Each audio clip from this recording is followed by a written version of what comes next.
Hello and welcome to the very first edition of the Raceday review for 2020. My name is JoeJets19. I am the NASCAR writer for LineStar, a DFS analytics company.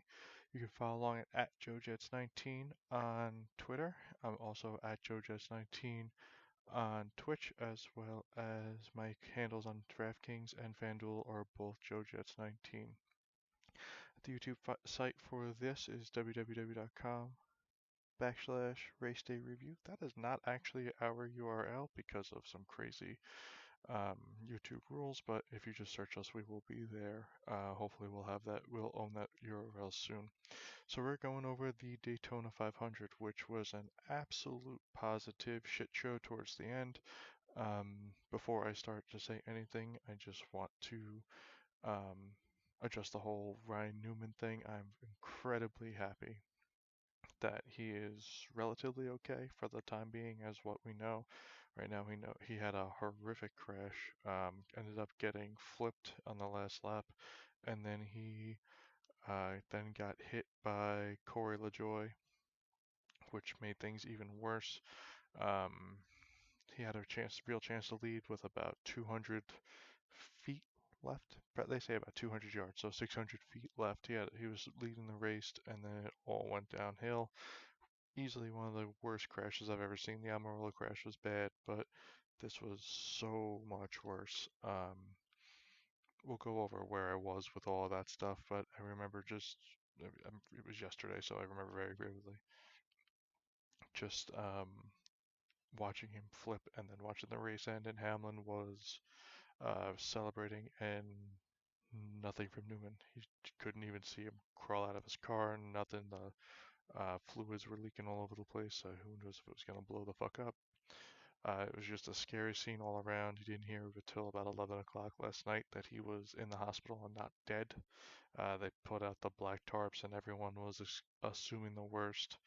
Um, so it was just a scary situation all around. It's good that he is awake, alive, and talking to doctors and family. No idea if he's any injuries or things like that. His condition was serious but not life threatening. So um, a real big relief on that case. NASCAR is bigger than sports. It's bigger than just daily fantasy sports, which I focus on. It's bigger than pretty much everything. Um, and I'm really happy that everything worked out for him relatively. I'd much rather him be home safe and all that other fun stuff, but this is the risk that they all sign up for and they all take, and the fact that he's gonna be able to, he woke up from it is just absolutely amazing. And I was actually talking to my wife earlier today. Earlier that day, she wanted to know if anyone ever died in a NASCAR race, which is a really morbid thing to ask, but she is not really a fan. I told her all about Dale Earnhardt and how what happened with him ended up changing with the safer barriers and all the other technology that they put in their cars, and that there's been saved countless lives, and this is just another one. It's just an eerie thing. But there goes the disclaimer, there goes everything else. Now we can get to the lighthearted funness of winning and losing money, which I was able to have a decent enough weekend. Anyone who was The format's going to be a little bit different today. Anyone who has watched the first 9 episodes, I had a model that I was working on and all that other fun stuff, but unfortunately, because of the type of track it is, old school restrictor plate, now it's a super speedway. I didn't really want to set a model because no one's model is really that um, accurate with these types of races. There's a theory and there's a way to go about playing, but there's no way for a model to really predict accurately what's going to go on. So we'll go over the strategy behind what we were looking for, but to actually try to put in the work to crank out a model that's just going to give me numbers that are mostly going to be useless on a good day. I was not into that, but we will do the model next time. I instead focused on ownership percentages and where you want to leverage the field. So we'll go there. So as always, we will start with our perfect lineup. Denny Hamlin starting 21st, finishing first. He led 79 laps. He led the entire second stage, if I remember correctly. He's had to start in the back because of inspection issues. There we go. I knew the answer to that question. He actually had to start in the back. Blaney had to start in the back because of a crash. LaJoy had to start in the back. So three of the six perfect lineup drivers ended up having to start in the rear of the field, and because it wasn't a uh, qualifying time disallowment, they were actually scored from their original starting positions. So that's the big difference. I know that was a popular question in the Line Star chat. When is it? When are the drivers going to be scored from the back when they're moved back there, and when are they going to just be scored from where they qualified from? Because these are all unapproved adjustments, or in Hamlin's case, they were failures of on inspection. They ended up keeping retaining their original scoring position, their starting position for scoring purposes, but they did not um, get to start there. They had to start in the rear. I wasn't really too stressed out about that, especially in Hamlin's case. In Blaney's case, I really didn't care where they started. It's all about where they finish. LaJoy, even then, I only needed him to do a top 20. The fact that he hit in the top 10 was much better. Um, but for those drivers, it really wasn't that big of a deal. This isn't a type of race that you stress out that kind of stuff. We weren't looking for any dominators, so the fact that Hamlin couldn't be a dominator starting in the rear, he actually ended up being a dominator because of the crazy Toyota scheme that they were trying to run that did not work. For anyone who didn't know, this race was actually raced over 2 days. It was supposed to start on Sunday, and it did start on Sunday after a little bit of a caution and a delay and a this and a that. They only got 20 laps in. And so what ended up happening is the Toyotas dropped all the way to the back and just kind of rode around. And I think they knew that the rain was coming. Everyone knew where it was coming. Um, I think that their idea was to hang out in the back, make sure no one did anything stupid up front in the first couple of laps, and then try to get there towards the end of stage one. But they never ended up getting to the front like they expected, but they ended up putting them into a great position in stage two. And Hamlin ended up going from like 34th or 35th all the way up to first starting stage two, and he led most of stage two. So well, the Toyotas pretty much forfeited the first stage altogether. It's the first stage of the first race of a 36 race season. Playoffs start in 26, but you get the point. So it's not really the biggest deal in the world. Everyone was scratching their head, but who really cared? Anyway, after the 20 laps after the 20 laps on Sunday, the rain came in and they had to postpone it till Monday. So over 2 days worth of anticipation, 2 days worth of excitement for um, this race, and it paid off eventually. The first two stages were pretty. The most fun thing that happened was the rain, but stage three was also pretty boring until about 30 laps left, and then all hell broke loose. So kind of went on a tangent just to start. We're looking at the perfect lineups. So, sorry about that. So Hamlin ends up, we went over Hamlin. Practice speeds at super speedway is not a huge thing. I just knew Hamlin. He's the defending Daytona 500 winner. He won last year, starting 11th, I believe, 10th or 11th. Um, this year, starting 21st. I figured that the public would be off of a little bit because of the starting position, so I actually had him as my most owned driver. I'll go over to the to the ownership percentages in a minute. But I liked him. Him and Bush were my highest two. So I have my ownerships. So my highest two ownerships were Bush.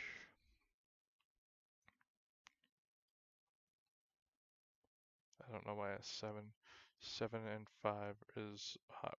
That doesn't make any sense. Come on, Google Sheets, you're better than that. So where's my Hamlin? This did not sort out the way I wanted. Anyway, so Hamlin was at actually at 56% ownership. He's all the way down there. This did not work out the way I needed it to, but he's all the way down there. I had him at 56% of my mini-max lineups. I kept the same. I had mini-max teams. I had the $10, 888, $1,000 um, America's Greatest Race or whatever the hell they're calling the piston this week. So I had him, and I had him in that around the same amount. So I kept my ownership in both. I had only had 13 lineups in the $10, but I had all 150 lineups in the mini max. That's why I kept these ownerships. But I kept my ownership right around where I kept in both contests. That wasn't supposed to happen. So 56% for Denny Hamlin in the mini max. He was only owned 35%. You know, it'll probably be better if I sort it like this. So there you go. I was actually field weight with Kyle Busch. He didn't score. I thought that Busch would be the lower owned of the two, so I wanted to much more of. I wanted more Hamlin. I know I definitely wanted more Hamlin. I didn't think Busch was going to get that high, so I thought I was going to be overweight on both of them, to be honest with you. But so I was right at the field, which wasn't the worst thing. Kyle Busch was having a good enough day until his engine blew up entirely. But those are my top two guys. So once Bush's engine blew out, totally unrelated to a crash, which was kind of funny because he missed the big one because of riding around on the bottom because his engine had given out the thought he had a tire rub, but it turned out just to be a blown engine. Just a blown engine. Who blows out an engine these days? So Blaney, I was not high on whatsoever. Starting 27th, he had a miserable history, but mostly because I mean he's led laps before and he's had top five finishes, so he can do it. But he's had wrecks in something like four of his last five races, and it makes me real nervous when drivers like that, because yes they can be due, but it was one of those things where I thought that the field would like him. The field definitely liked him more than I did. Um, I had him at about 35%. It's Boyer I liked much less. I figured Blaney had a much better chance to score well than I did Boyer, because Boyer, where Blaney had top five finishes, Boyer didn't. He just crashed all the time. So there was an upside to Blaney that I liked. But Boyer was kind of in the same boat, not really great here, starting a lot further back than he usually was. So I was way under the field on him. I only had him about 19% of lineups as opposed to 33 and 31%, and that's really why I didn't score too well in the mini max. Mostly attributed to that, I believe, because my other him and Harvick probably do it. Harvick I had at 1%, and even not even I had at 0.66% because I only had him in one lineup, and he was 13% owned in the mini max, and he put up 45 points, which wasn't going to get him anywhere, but it was a big. If I had some Harvick ownership instead of Kyle Busch ownership, it would have been those 40 points would be 40 big points. Gone. I I write him up every single time we're at a super speedway. This is his last year running the super speedways. He only runs Daytona and Talladega. He runs two races a year. I call him a super speedway darling. Well, I actually call him a DFS tout darling because anyone who looks into these things or write these articles are always on him. I'm in a league, a 40-person league with a couple other big names in the sport and some lesser known guys, but a lot of the other big names. And he was 65% owned in our single entry tournament, which is pretty funny. 40 of us, and 40 of us were in there, and 65% of us ended up having him. So it always makes me laugh. LaJoy, another one of the drivers that I wrote up that I really liked this week. He's top 20. I just needed a top 20 out of him, and he was running in sixth before he crashed into um, Newman. and he fell down to eighth, but still, finishing eighth, starting 36, you can't beat it. You really can't. Um, I'm just that was a good, and he even threw in a fastest lap on there. A lap lead on there. The fastest laps were a little spread out. And to finally round out the perfect lineup is David Reagan. Started 30th again.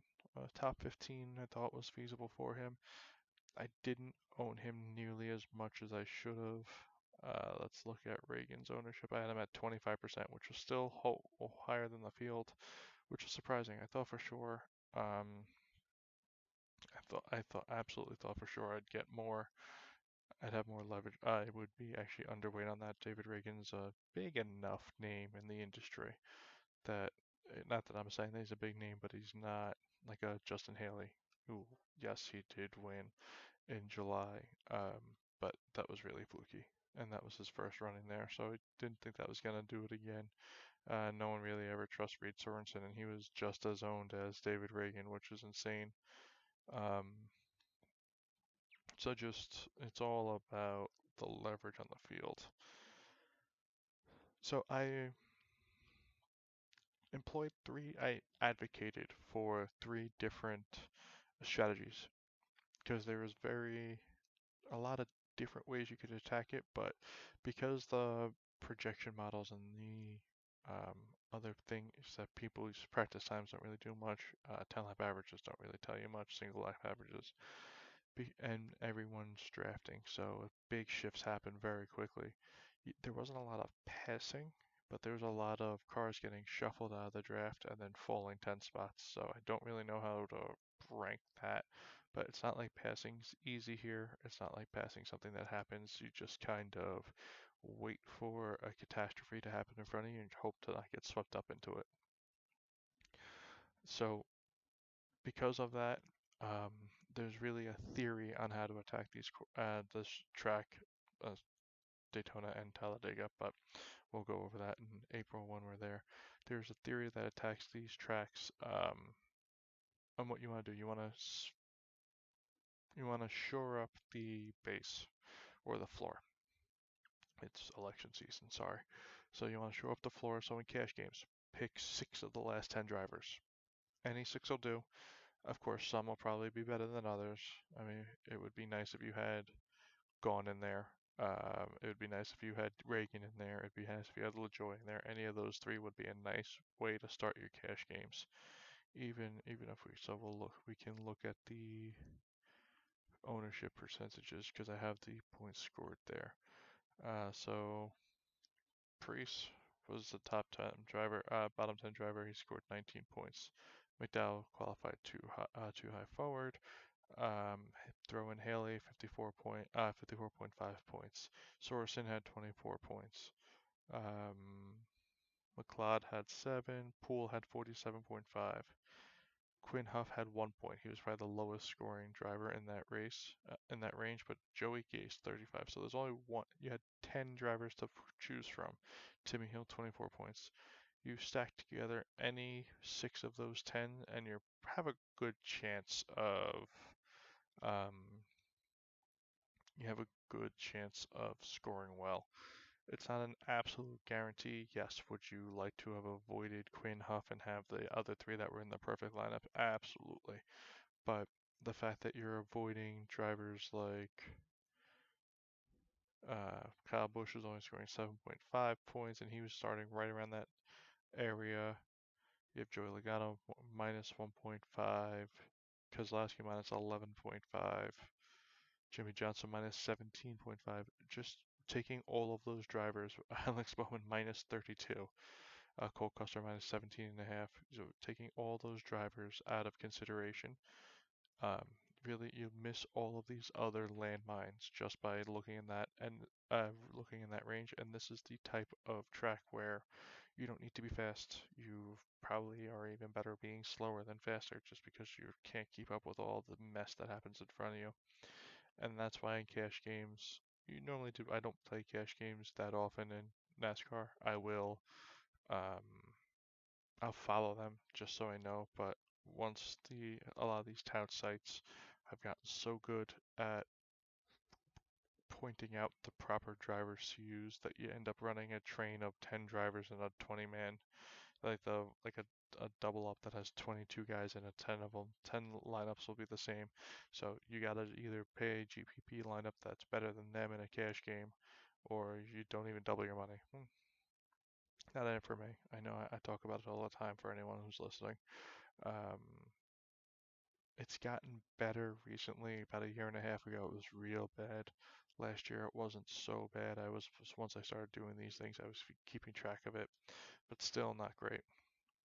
But if you're into that kind of thing, um, that's pretty much where I'd want to go with cash. Now in GPPs, it's like 7 of the last 8 um, perfect lineups. You had at least 4 drivers start 24th or worst, and now this will make 8 of 9. Um, because the only one who started 20 better than 21st, 24th was Hamlin, who was 21st.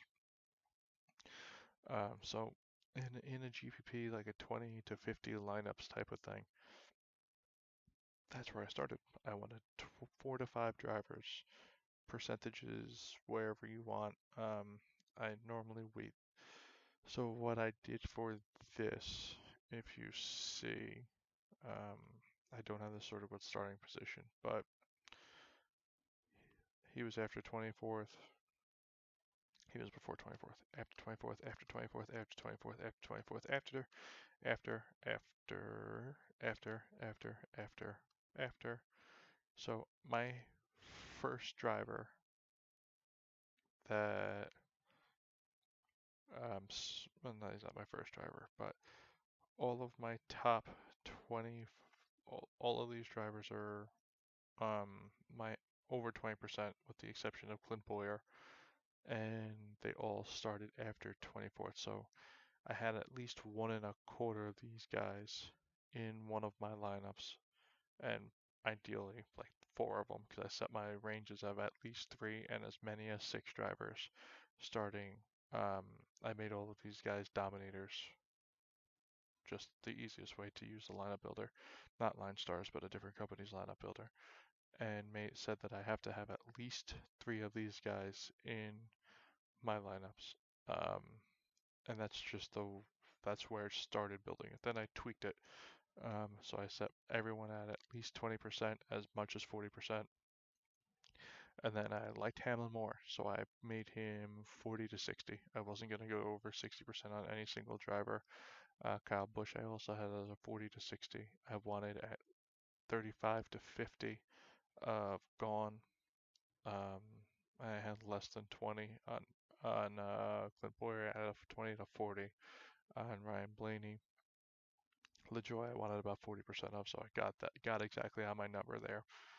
Um, and where I'm getting this is between the risk and um, where I think other people were. So 18 drivers this year did not finish on within 5 laps of the leader. It was a 40-man field. That is almost half of the field. Did not finish. Did not finish within 5 laps of the leader. Now, if you add that to lead lap cars, I think there were only like 16 lead lap cars at the end. So when you're down to the last, now that I use the metric of last 5 laps because some mile-and-a-half tracks, you don't really have to, like a lot of the bad cars will lose 5 laps even if they don't have any trouble whatsoever. They're just through over 400 miles, over 260 laps. They'll get lapped 5 times. Normally, if you finish any worse than that, you normally had a way of going. Now, instead of me flipping through all of the races and all the crash reports and the cautions and the things like that, that's just a real easy way of going about things. Um, for this track, like a super speedway, something like, could I make it like 2 or 3 laps? Probably, but just as easy, because at least 18 drivers had a real bad day. There, then there are other drivers who just had regular bad days. But to be honest with you, if um, someone like Corey LaJoy that only finished 4 laps behind, but he still ended up being in the top 20, top 25. Like it still would have been a decent day for him. So that's why it's a weird way to do the metric, but that's how I do that metric. Um, but the point being is that there's a lot of attrition in this race. So what you don't want to do is you don't want to be overexposed. You don't want, since you can expect about 50% of drivers to crash out or have some sort of major problem, you don't want to have more than 50% of one driver because there's a 50-50 chance that they're not going to make it to the end. Um, I said 60. I set mine 60 because I was wanted to be a little more reckless about it. But if Hamlin didn't win, and Hamlin was one of the guys who, if Hamlin was freaking William Byron, who got crashed out in the end of the first, I want to say end of the first stage by Ricky Stenhouse Jr.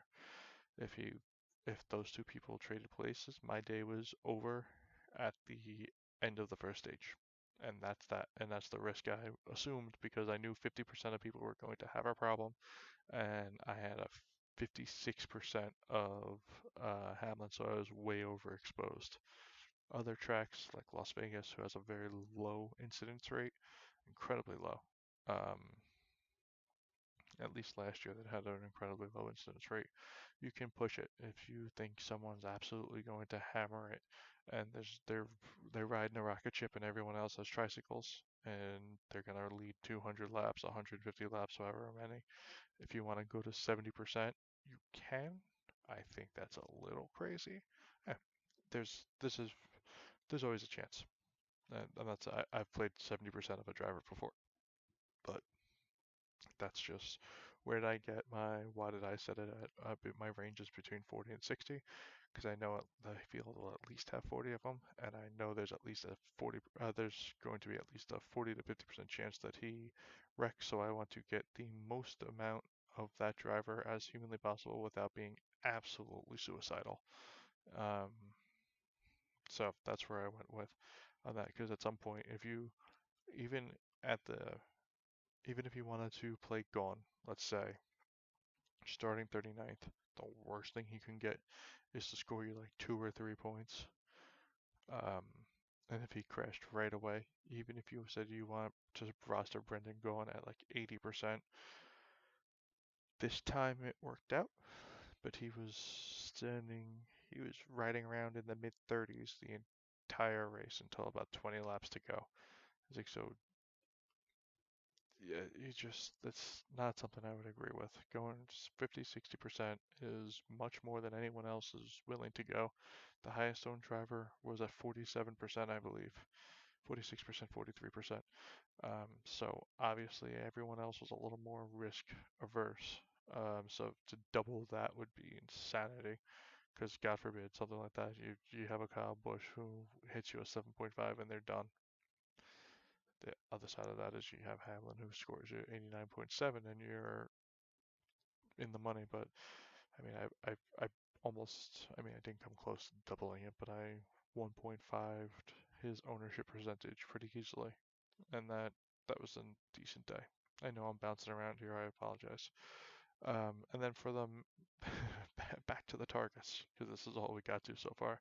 For mass multi-entering, you gotta. That's we're making 150 lineups. That's when you really wanna, like in the mini max, you have to hit a top 7 to pay for your entire contest with one lineup. So if I get I think it was seventh and eighth both got $75 on there and as a $75 winnings. So then all your other 149 lineups would be your profit. Um, Now it goes from 75 for eighth to 1500 for first. So you really gotta get there. Um, there have been lineups in the past that have a driver starting in the top 10. One driver starting in the top 10. I think three of the 48, yeah, three of the 48 drivers in the perfect lineups in the last 8 races have started in the top 10.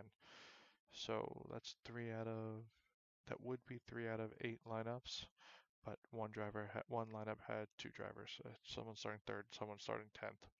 So two lineups out of the last eight, so 25% of lineups had at least one driver starting in the top 10. So you gotta have some sort of um, risk tolerance there if you're going for it all. If you're willing to say, you know what, I want 20% of my lineups to try to win it all. Now, in the case like this, you didn't have to make that crazy of a lineup to win it all this year. The perfect lineup was a perfectly reasonable five guys after 21st plus the chalk at Hamlin, and away we go. That's a possibility for you.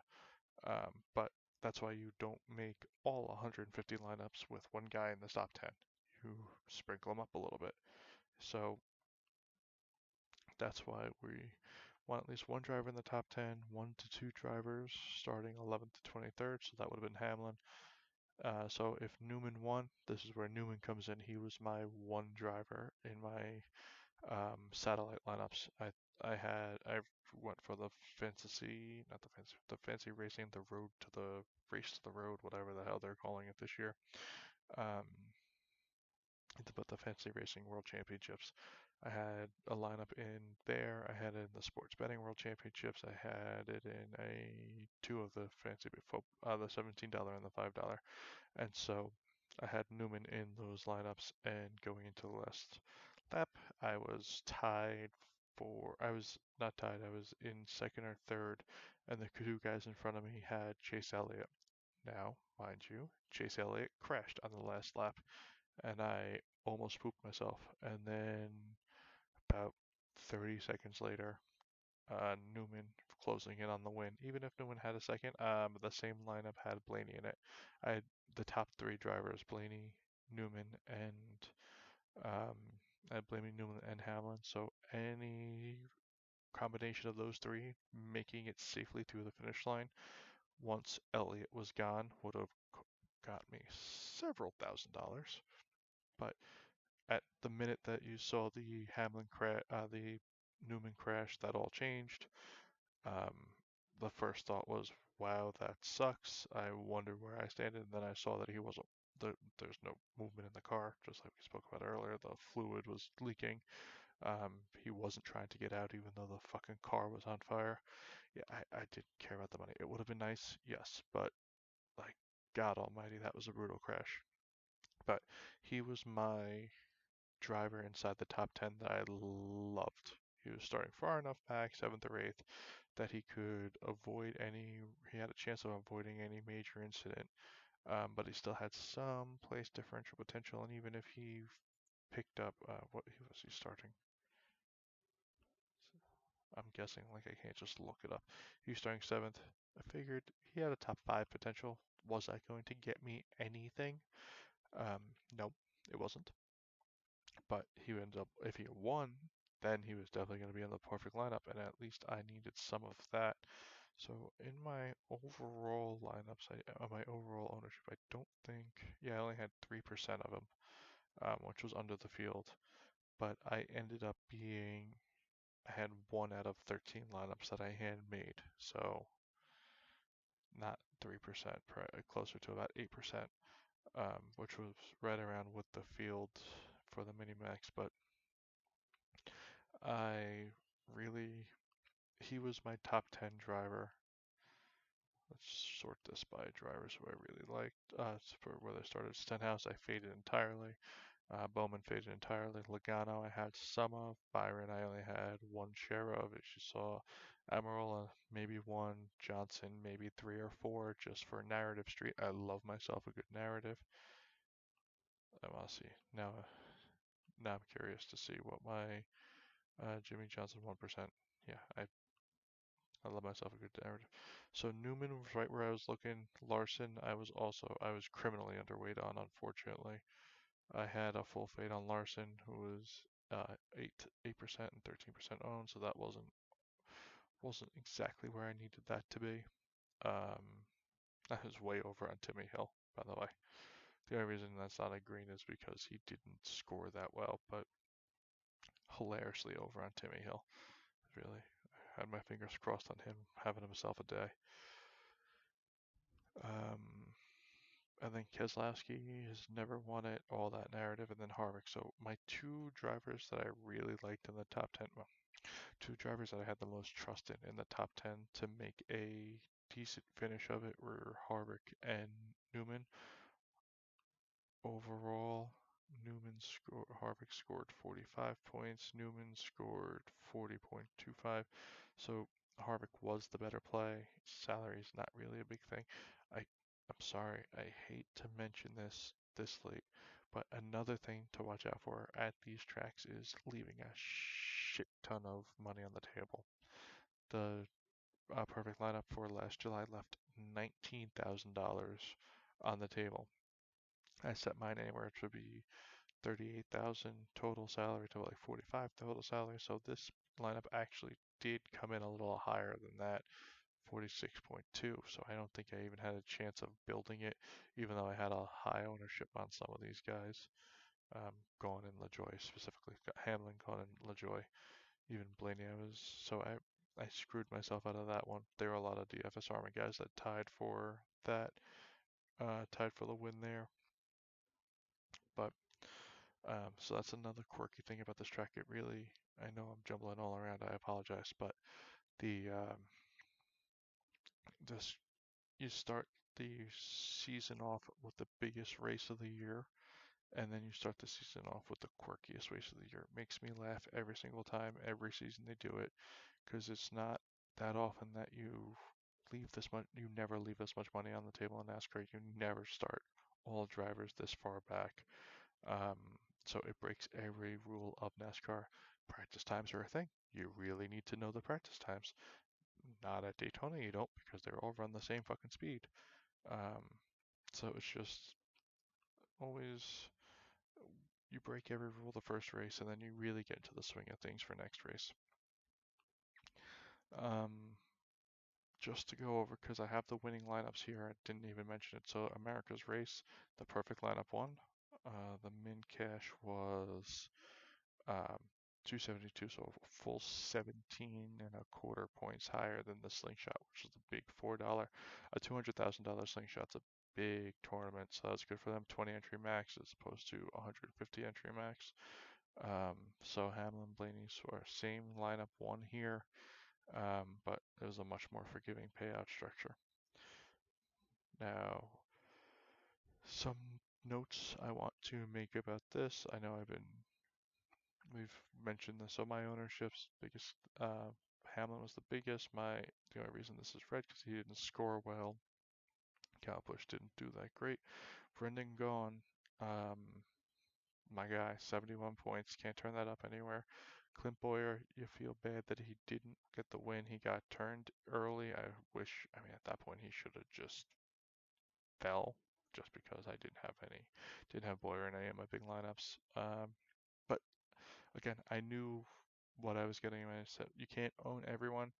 You can't have the same amount of anyone. I preferred Blaney over Boyer, so I put my money where my mouth was. I wrote up Blaney. I like Blaney. He went to a backup car, but it didn't make a difference. So Blaney was my guy. Didn't say I wasn't going to play Boyer, just not nearly as much as everyone else. Chase Elliott, I ended up having a lot more of just because of where he was starting. I wasn't a big fan of his. But of the three, I had thought Blaney and Elliott had the higher upside than Boyer. Um, one of them hit, one of them didn't. LaJoy outscored Boyer, and I was a lot happier about LaJoy. I doubled the field on LaJoy. I have the field on Boyer, but either way. Priest, just because where he was starting, he had a top 10 and a bottom 10. I figured if you catch him on the top 10, that would be good news.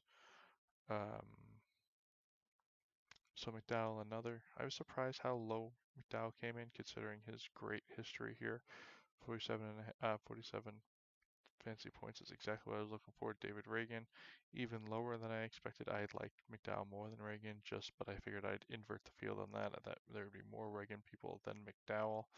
Um, Either way, Reagan was the better play, and he was lower owned, oddly enough. Haley I owned because I had 20% of everyone driving in the bottom 10. So I had a little bit of him, but I would have liked to fade. Ty Dillon, I loved Ty Dillon this week. Ty Dillon was coming off of uh, six, three straight top sixes, all starting in the same range. He ended up getting when he ended up getting to a crash late, but he was running in the top. What was his average running position? Ty Dillon got as high as um, no, I think he got as high, but his nine fastest laps and his average position was 15th. So he was running in the top 15 the entire day. Exactly what I wanted him to do, and just didn't. He got caught up late, so he had a much better race than he scored. But that's why you get drivers in the back, is just in case things like that happen. He finished 30th. He'd kill your lineup. It just didn't help it either. Sorensen, my obligatory 20%. Kurt Busch, not a great history. I'm surprised how many people liked Martin Truex Jr. He killed me last year in the 500, and I promised he wasn't going to do it again. Again, hedged myself with 4%. Di Benedetto I like. He's better in the July races, so I'll really look at him in July. But 25.5 is not crazy. Jones, just a little bit just in case. Logano, my obligatory bottom 10%, so that's why I got these guys. Keselowski I really didn't like. I had 1% as a just in case. I liked Busher. 15% was low, but he was starting 18th. Chris Busher starting 19th. I apologize. He's starting 19th, so he needed a top 10 to really make any noise. He got there, so good for him. But didn't really want to do too much. Tyler Reddick, I full faded. Joey Gase, not too bad. Austin Dillon, people liked him. He ended up having a decent race. Poor Newman. Hope he gets better. Larson was a full fade. That didn't work out. 33.5 points isn't crazy, so I didn't need those. Ricky Stenhouse Jr. was my fade of the week, scoring 11.5 points. I'm upset he didn't go negative, but he just loves to wreck people and himself. So I had a full fade on him. There were about 4 or 5 drivers that I didn't play any of. So Bowman, which worked out. Cole Custer had 1% off, who went negative. Um, Chastain. So it was Bowman, Chastain, Almirola, Stenhouse, Larson, and Reddick. So 6 drivers. I had a full fade up. I had a bunch of 1%. That's a super hedge. But that ownership wise, I faded the right guys. I went high on other guys. So it's a good way to go about things. It's a nice way to go about the Daytona 500. It's worked out for the most part. Solidly profitable. It could have been crazy profitable, but it is what it is. You play enough of these slates, you win some, you lose some. Hope I had some winners in Line Star. If I've helped you at all, please reach out. But Hamlin, I wrote up Hamlin, I wrote up Blaney, wrote up Gone, wrote up Ty Dillon, unfortunately. So a lot of these drivers that were in the perfect lineup did work out pretty well. So moving on to Vegas. Couple things I mentioned. Only 4 cautions last September, 2 cautions last um, March. So this is the first real track where you can um, do normal DraftKings things. Look for lap sled, look for fastest laps, don't really look for lap, someplace differential. I remember passing being pretty hard despite the look of these perfect lineups. A lot of guys starting in the 20s here. I think both times they were more because of fast cars that failed qualifying, failed post-qualifying inspections that moved to the back. I think this was more of a quirky weekend if I remember correctly. But Logano had 105 laps starting 22nd. So this one Harvick led a bunch of laps, but he did not get the win, so he did not score well. So that's more of an oddity. There, you'll look for at least one dominator, maybe.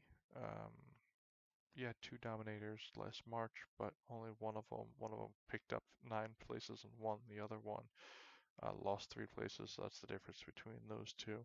So you're looking at one dominator lineups for the most part. I wouldn't. Back markers are almost entirely off the table here. Um, Besides, I mean, Bain was in the 5,000s, Chris Buescher's in the 5,000s, but as you see now, he's a better driver. Maybe one back marker, one dominator, and then the rest of them are all place differential guys. I don't expect there to be this. The passing should be a little easier this year, ideally, because of the spoilers, but even that's only on the shorter track, so it's going to play out a lot like I would focus really heavily on these two races. I don't think there are going to be a lot of crashes. I think people are going to be a little safer, especially after watching what happened with Newman, because these tracks aren't going to be um, the cars aren't that different. They didn't run a restrictor plate at the track because they're just the plates that the tapered spacers that they use at the 1.5 mile tracks are fine here too. So I think they're going to be a little queasy. I would actually probably look a little further forward this year than in most years. Drivers starting like 15th to 25th, them just pick up 10 or 12 spots and call it a day. I don't see it being crazy, but who knows? There could be a much different year, but I'm not expecting fireworks out of Vegas. I think it's going to be pretty tame. Honestly, everyone's going to be a little solemn. I don't think this passing is going to be easy. I don't think there's going to be a lot of changes for the lead. I really hope it's not one of those. I really hope it's not one of those tracks where, well, one of those races where the only time that you get a pass for the lead is on a pit stop, because those suck. But we will keep an eye out for it.